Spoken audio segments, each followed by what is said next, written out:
Human heart हमारे माँ के गर्भ से लेके पैदा होने से लेके मरने तक हार्ट लगातार धड़कता रहता है और ब्लड को पंप करके बॉडी के अलग अलग पार्ट्स तक पहुँचाता रहता है। ह्यूमन हार्ट कार्डियक मसल से बना हुआ होता है। ह्यूमन हार्ट छाती के दोनों लंग्स के बीच में मौजूद होता है, जो थोड़ा सा लेफ्ट की तरफ झुका हुआ होता है। ह्यूमन हार्ट का साइज़ कुछ बहुत अधिक नहीं होता, यह बस एक अडल्ट की बंद मुट्ठी जितना ही होता है।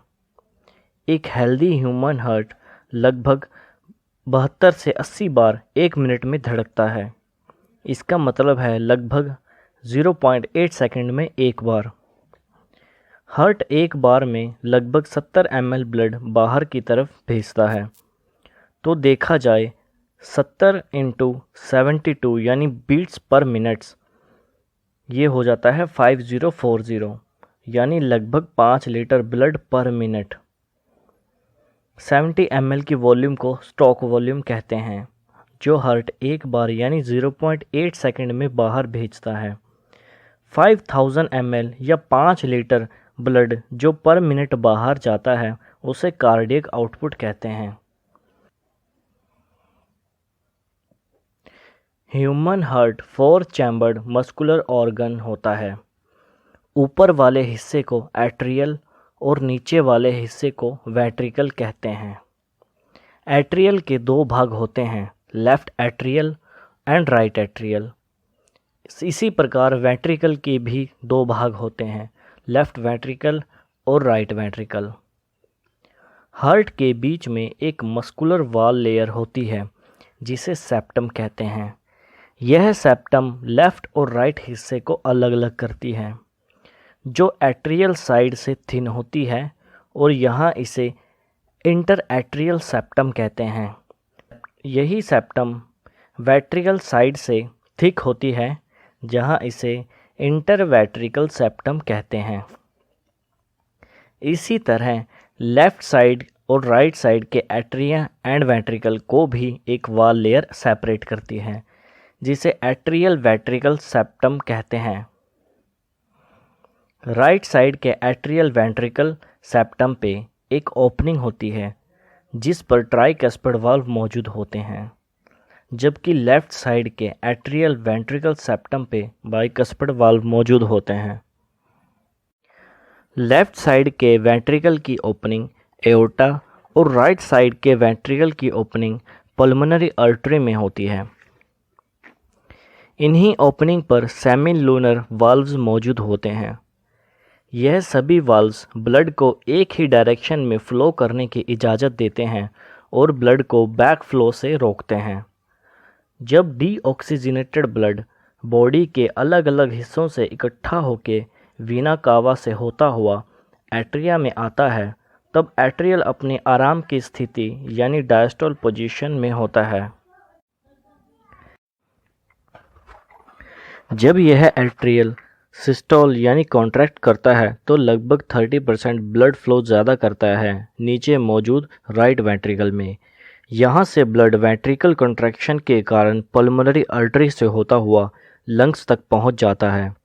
वेंट्रिकल के कॉन्ट्रैक्शन से बने ब्लड फ्लो को वापस एट्रिकल में जाने से ये वाल्व रोकते हैं, क्योंकि यह सिर्फ एक ही डायरेक्शन में खुलते हैं। लंग्स से ब्लड ऑक्सीजन लेके पल्मोनरी वीन्स द्वारा होता हुआ लेफ्ट एट्रिकल में पहुंचता है। यहाँ से यह बाइकस्पिड वाल्व से होता हुआ लेफ्ट वेंट्रिकल में पहुंचता है। वेंट्रिकल से फिर यह ब्लड एओर्टा से होता हुआ बॉडी के अलग अलग भाग में ऑक्सीजन और अन्य जरूरी तत्वों को पहुंचाने चला जाता है और हमारा एक कार्डियक साइकिल कंप्लीट हो जाता है, जो लगभग 0.8 सेकंड में कंप्लीट हो जाता है। और ऐसे कार्डियक साइकिल एक मिनट में तकरीबन 72 बार होते हैं, जिन्हें हम हार्ट बीट्स भी कहते हैं। जैसा कि हमने समझा कि हार्ट पर मिनट में लगभग 5000 ml या 5 लीटर ब्लड को बाहर पंप करता है, वो भी निरंतर लगातार। यह सब तो हमने एक सामान्य व्यक्ति की बात की है, परंतु हार्ट बीट घट और बढ़ भी सकती हैं। यह 80 से 85 बीट पर मिनट या इससे भी अधिक हो सकती है। जैसे एक एथलीट की या एक्सरसाइज करते टाइम यह बढ़ जाती है, तो सोचो हार्ट को कितना ब्लड बाहर की तरफ पंप करना पड़ता होगा। यह सब तो ठीक है, परंतु हार्ट को इतनी ताकत कहाँ से मिलती है कि वह लगातार सिस्टोल और डायस्टोल करता रहे, यानी कॉन्ट्रैक्शन और रिलैक्स की पोजीशन में बार बार आता रहे। आइए जानते हैं। हार्ट के राइट एट्रियल के ऊपर वाले राइट साइड में नोडल टिश्यू का एक पैच मौजूद होता है, जिसे एसएन नोड या साइनो एट्रियल नोड भी कहते हैं। एक और इसी प्रकार का पैच राइट एट्रियल के ही लोअर साइड के एट्रियल वेंट्रिकुलर सेप्टम के बिल्कुल नज़दीक मौजूद होता है, जिसे एवीएन या एट्रियो वेंट्रिकुलर नोड कहते हैं।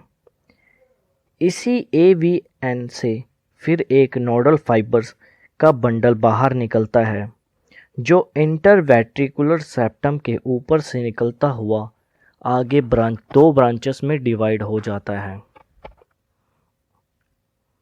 यह दोनों ब्रांचेस आगे लेफ्ट वेंट्रिकल और राइट वेंट्रिकल में बारीक फाइबर्स के रूप में बिखर जाती हैं।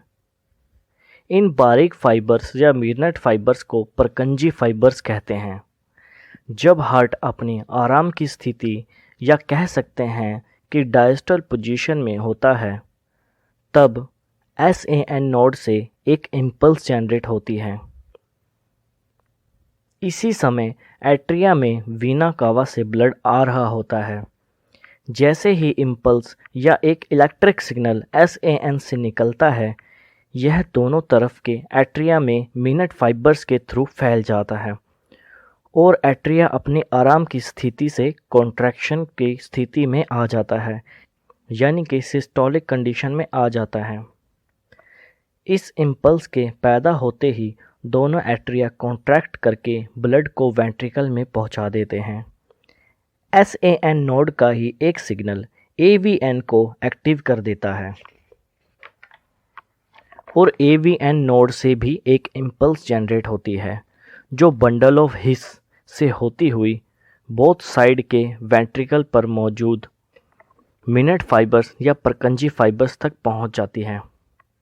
जैसे ही यह इम्पल्स पूरे वेंट्रिकल में फैलती है, वेंट्रिकल कंट्रैक्शन हो जाता है, या कह सकते हैं कि वेंट्रिकल डायस्टोल से सिस्टोलिक कंडीशन में आ जाता है और वेंट्रिकल में मौजूद ब्लड लंग्स और बॉडी टिश्यू तक पहुंच जाता है। एसएएन नोड को ही पेसमेकर ऑफ द हार्ट कहा जाता है, जो कि हार्ट को लगातार एक रिदमिक पंप प्रोवाइड करता है।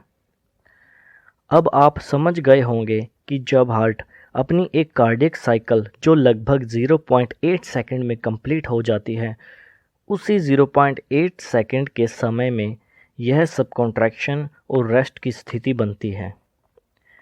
अब बात करते हैं हार्ट साउंड की। हार्ट साउंड हमें लगातार दो के जोड़ों में सुनाई पड़ती है, जिसे आपने कभी न कभी नोट ज़रूर किया होगा। जब वेंट्रिकल कंट्रैक्शन होता है तो ट्राइकस्पिड वाल्व और बाइकस्पिड वाल्व बंद हो जाते हैं ताकि ब्लड का बैकफ्लो ना हो और वह पल्मोनरी आर्टरी और एओर्टा में ही जाए। इन्हीं दोनों वाल्व्स के बंद होने से जो पहली साउंड प्रोड्यूस होती है, उसे लब कहते हैं। वहीं पल्मोनरी आर्टरी और एओर्टा में मौजूद सेमीलूनर वाल्व्स के बंद होते समय सेकंड साउंड डब की आवाज़ आती है। यहाँ सोचने वाली बात यह है कि हार्ट को भी तो लगातार काम करने के लिए ऑक्सीजनेटेड ब्लड और अन्य जरूरी पोषक तत्वों की आवश्यकता है। यह सभी उसे कैसे मिलती है? हार्ट के ऊपर ही दोनों प्रकार की ट्यूब्स मौजूद होती हैं, जिन्हें कोरोनरी आर्टरी और कोरोनरी वीन्स कहते हैं। कोरोनरी आर्टरी में ऑक्सीजनेटेड ब्लड होता है और कोरोनरी वीन्स में डीऑक्सीजनेटेड ब्लड होता है। आर्टरी और वीन्स की यह स्थिति हार्ट के अंदर उलट होती है, जिसे पल्मोनरी आर्टरी में डीऑक्सीजनेटेड ब्लड और पल्मोनरी वेन्स में ऑक्सीजनेटेड ब्लड मौजूद होता है। हमारी अगली वीडियो में हम हार्ट डिसऑर्डर्स और ईसीजी यानी इलेक्ट्रोकार्डियोग्राफ के बारे में बात करेंगे।